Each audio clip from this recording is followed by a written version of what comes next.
Hi there everybody and welcome back to my channel. Now today we've just had the lovely little information bomb drop that is the Square Enix community stream for Dissidia Final Fantasy Opera Omnia. So obviously having just come off of that stream, I want to kind of take you guys through the various different slides that we've seen, the various different information that we've gained, so that we can get a good idea of what to expect from October in the game itself. So if you guys want to find out more about what we come to expect with new characters, whether there's anything really massively exciting happening, or anything that we can kind of just skip over, then stay tuned and keep on watching. Once again, before we get started, I would like to apologise that I've not been uploading loads and loads of videos over the past couple of weeks and I haven't been able to be streaming, but I've been very, very ill and I've been in and out of hospital for the past few weeks with a very angry virus that I picked up from Spain. But I am starting to get back on the wagon now, so don't forget to check out all of my social media links in the description box below. So that's Facebook and Twitter, Discord, all sorts of things. You may even catch some of my cosplay pictures that I've done recently of Kefka, which have been doing the rounds and have taken off quite a lot more than I expected them to. But obviously there's my Twitch channel as well, which I shall leave my schedule on the right hand side here for you. Don't forget to check out DissidiaDB.com, as it's the website I use most frequently when it comes to my Shooty Pool videos and all sorts of Dissidia related content. And of course, don't forget to check out all of these other content creators for the game as well, as they all appreciate the clicks, the likes and the thumbs up and all of that stuff as much as I do.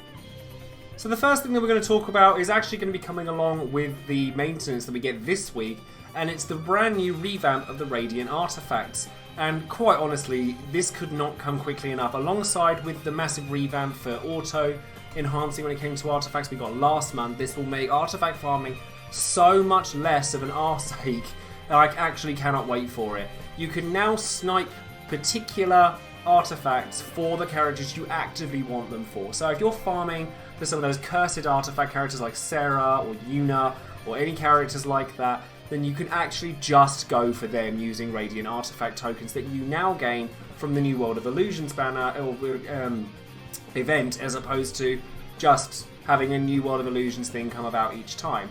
The only thing that worries me, however, with this is that obviously there were actually a fairly solid amount of gems that came out of the various different World of Illusions artifact dungeons that we got.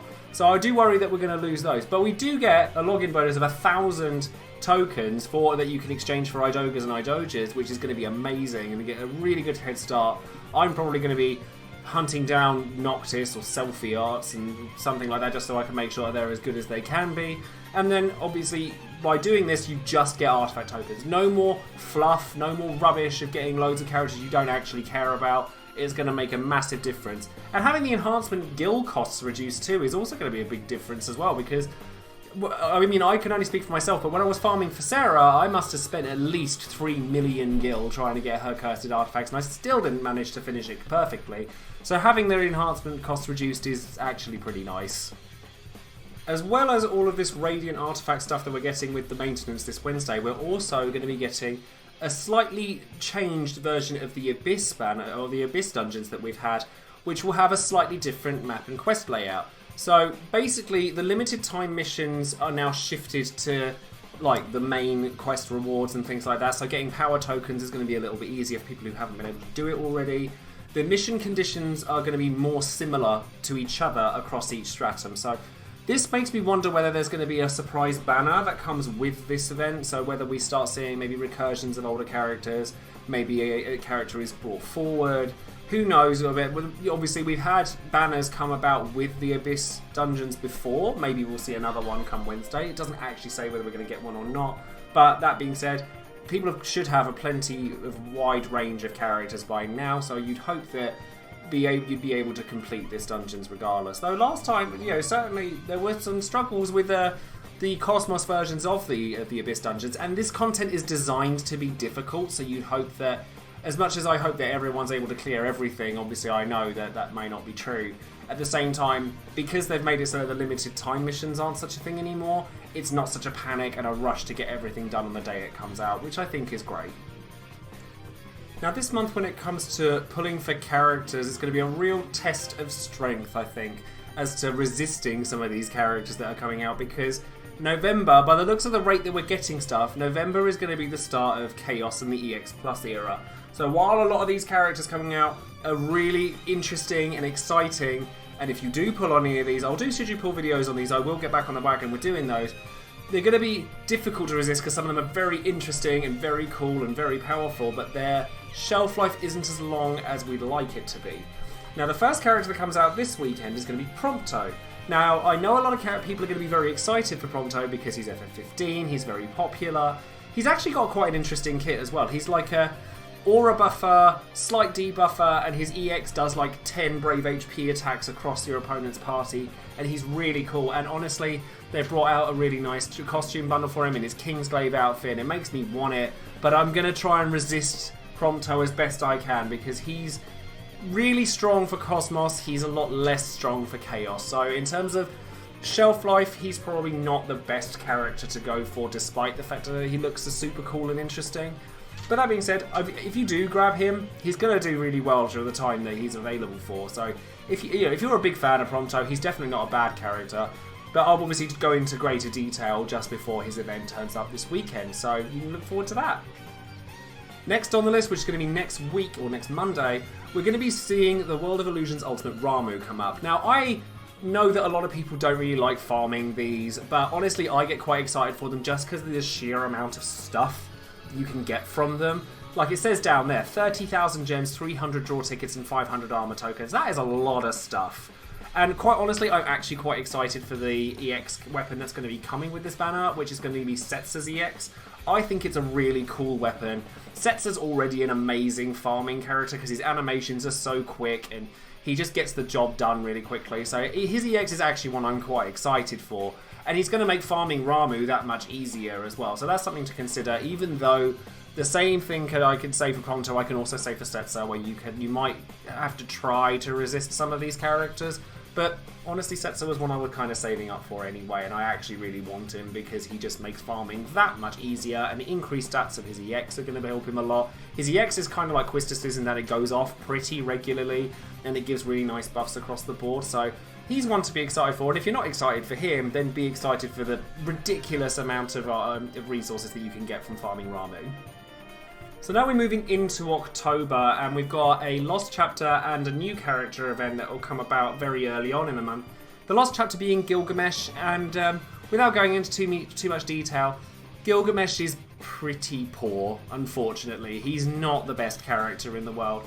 His Lost Chapter will give us a load of free stuff though, which is nice, and then Alphino will come with Ida's EX. Alphino is a character much in the same vein as Freya and Fran, where he just comes with a 15 and a 35. And honestly, he's only okay. I wouldn't put him on the same level as Freya, but I think that I probably will pull for him because Alphino is actually one of my favourite characters in Final Fantasy. He's definitely, alongside his sister, my favourite character in FF14, so I'll probably go for him regardless, or I might just grab his stuff with weapon tokens and be done with it, because I'm not that interested in Ida's EX, even though it actually makes her significantly better. If you're an Ida fan, then you'll definitely look forward to this event. If not, then Alphino's a nice cheap and easy pick, and there'll be a bunch of resources to grab from his event. We'll have some more Lost Chapters and another character event coming out over the course of October. We'll have Realms Lost Chapter, where if you're interested in getting Realms EX, then you can she's a very interesting and quirky character, so you'll have some fun with her if you want to grab her in October the 18th. And she'll be featured as well in the question mark character that is actually going to be Aphmau from Final Fantasy XI, who will also, is again, like Alphino, a character that doesn't come with an EX straight away, but she does come with Lion's EX, which is actually pretty strong. So if you're an FF11 fan, then that's definitely a banner you want to look at. And then we'll have Leon's event come back as well, where he gets a new EX weapon. And Leon's EX is actually very strong. It's not one that I've ever seen very much fuss about or buzz over, but having looked at it, it's actually pretty strong. It does very unique things that a lot of characters can't really do in terms of damage dealing, so maybe he's one worth looking at. The only thing that disappoints me here, and I'm hoping that in the next community stream that we get some news on this, is that this was around the area that Beatrix was released last time, the first time she came about. So I'm sitting there kind of hoping that maybe she'll get a Lost Chapter early, and she won't get her EX Plus straight away, but she'll get a rework. And that would make me a very, very happy person, because we all know how much I love Beatrix. So, fingers crossed, November stream, give me some Beatrix news. Once again, throughout the month of October, we'll be getting a little bit of stuff with the Final Fantasy Portal app, and honestly, it doesn't take much just to download the app and do the stuff that it asks you to do, and it benefits everybody, so don't forget to check in, get all your points in the Portal app, and then we'll all hopefully get some tickets, some gems, and some crystals for everybody's trouble. Now, something that's very interesting here is that there are 2 lots of the Autumn Festival that it lists here, one through October the 10th to October the 24th, and one through October 24th to November the 7th. Now this again makes me wonder if there's going to be banners that come with this. I couldn't tell you who they'll be if they do come about, but these are the kind of things that people want to watch out for when it comes to pulling in a month, because you kind of want to keep an eye on this. Maybe this will be the time where Beatrix gets her rework and I become a very, very happy Joe. But even if there isn't, we get trick-or-treat co-op quests where everybody is boosted, you get artifact tokens, you get, as Link Bell rewards, which means that it's worth doing the co-ops just so that you can farm for your favourite character's artifacts. There'll be animated stickers, and we loved those in the summer one, so there'll be more of those coming about, and that's great.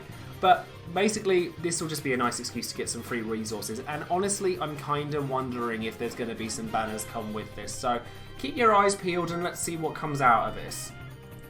Now, come October 10th, there's going to be something that's very, very exciting for everybody. It talks about for new players and things like that, and that's because the Start Dash draw comes out for new players from this point onwards who have just started the game, and gives you a chance to grab Lightning's EX, Cloud's EX, or Squall's EX, and there's no off-banner 5-star weapons. It's a nice Kickstarter to anyone who who has just started the game, which is great. It also is there for existing players for 7 days, and the first multi-draw is free. A lot of players will already have some of the stuff on this. I actually have all 3 of the EXs that are on this banner, so this banner doesn't really do anything for me, unfortunately. But the fact that it's there for everyone who doesn't already have some of this stuff, with Cloud coming with his EX Plus soon as well, if you manage to get Cloud from this, you should be very, very happy about it. But also, it's going to be the time where we get the EX shop. Now, this was the reason that I made a video ranking all of the protagonists' EX weapons, which I'll leave a link to in the description box below, and you should definitely go and check that out if you haven't already. That will give you a chance to clear missions to get EX power tokens, which you then exchange for an EX weapon of your choice. Now, we haven't been told who is getting these EXs or which ones there are to choose from, but if we're following the Japanese version of this, then it will be the protagonist from each Final Fantasy from 1 through 15. So that's the reason that I made the video previously. There is also a second EX shop that comes much later down the line, at least in JP, that has the side characters and spin-offs main characters like there, so Ramza, Vincent, Zack, Yuna, characters like that as well. But I doubt that we're going to get those this early, especially seeing as Yuna and Ramza have just or at least Yuna has just had her weapon released. So I think it's very unlikely that we'll get those straight away. But this is an extremely exciting thing for everybody. So if you haven't already looked into this, then you can watch the video that I've made, make your own conclusions on which one you'd like to pick based on that. And then when the options come about, you can make a more informed decision. And we're also getting some limited time campaigns for daily missions, for stuff. Cycle quest rewards are doubled, and we get Carbuncle's treasure back again for anyone who hasn't already finished off their Sylph and Chocobos. So more free stuff, and we like free stuff. And then the final slide that we'll be seeing alongside the EX shop and all the exciting stuff that comes with that is another story chapter, which is pretty shocking, honestly, considering we've just had one. They've sped up content pretty significantly, and this is also going to come with Crystal Awakening Batch 3. Now, it also comes with Locke's event again, and it's not his Lost chapter, it's his event again specifically. The quest's only up to level 50, and it's going to give you another chance to get Locke. The main reason, you're probably going to ignore this banner entirely, because Locke's weapon, his EX weapon, should in theory be on this banner, which will feature Noel, who is a very powerful character, Locke, and Noctis. But the reason that they've done this is that because content has been sped up so much, there's a story chapter that's come out that's featuring a character whose Lost chapter isn't out yet. So it would be weird to have a character featured that you couldn't normally get. So that's why they've done a rerun of the treasure hunting event so that you can grab Locke from that, so that you don't go through the story chapter with a character you don't actually own. And the first multi-draw is going to be free with that. And we're also going to be getting Crystal Awakening Batch 3. Now this is also going to come with a draw with its first multi-draw free, and the likelihood, and do forgive me if I'm wrong on this, but the likelihood of this banner is that it will probably be Aerith, Ace and Sarah EX, which will be a lovely triple EX banner to go with the Cloud Squall and Lightning one, especially with all these free multi-draws. I'd hope that everybody gets at least something from these free multi-draws. I've actually never gotten an EX weapon from a free multi-draw, so I'm hoping that the first one I get, if I get one, isn't a dupe of Cloud Squall or Lightning, and it's somebody like Noel or Aerith. That would be lovely. But that being said, it's going to be a butt ton of resources again. There's going to be Cosmos missions that come with the chapter. There's loads of resource building through Ramu events. They're machine gunning content out for us at the moment. Whether they're trying to catch us up to JP or not, I don't fully know. Whether they're trying to speed us up so that they can start slotting in global exclusive stuff. Like I said, maybe there's a Beatrix rerun or something like that, or maybe even a global exclusive character coming up fairly soon. But this month is, like I said when it came to Pronto, this month is going to be a real test of strength when it comes to saving, because at the end of this month we're going to see Charlotta, or at the beginning of November we'll see Charlotta, and then after Charlotta will be the first EX Plus banner, which will have Cloud and Vincent on it. So I would fully expect to start hearing about EX Plus and Chaos when it comes to the next community stream. So while there's characters in this month that look extremely exciting, and I'm not going to lie, even I'm probably going to pull on a couple of these, so Setzer and Noel most likely, and maybe Elfino. There's a lot of reasons to try and resist it, as cool as they all look. I'm sure that everyone will cave, same as me, but just bear in mind the kind of content and difficulty jump that we're going to experience come November time. And that's everything I have to tell you about the October schedule for Dissidia Final Fantasy Opera Omnia today. So let me know in the comments below which events you're most excited for, which characters you're most excited for when it comes to new releases or like Lost Chapter re-releases and things like that. Let me know in the comments below who you plan to pull for, who you don't plan to pull for, who you want to avoid like the plague. With the EX shop, obviously don't forget to check out the video that I've already posted ranking the various protagonists' EX weapons, and feel free to agree or disagree with the stuff that I've put up on there, but hopefully it will give you guys some information that will give you a more informed decision come October 10th. And then obviously don't forget to check out all of my social media links, and don't forget to subscribe to the channel and ring the bell for notifications. So that's going to be it from me. Thanks ever so much guys, and I promise you I will get back on the wagon when it comes to streaming and my regular Should You Pull videos as soon as I physically can. I actually feel a lot better than I did over the past few weeks, and I'll tell you that was not fun. So thank you very much for joining me today, and I hope you enjoy the game for the rest of this month and many months to come. So I'll speak to you guys soon. Bye!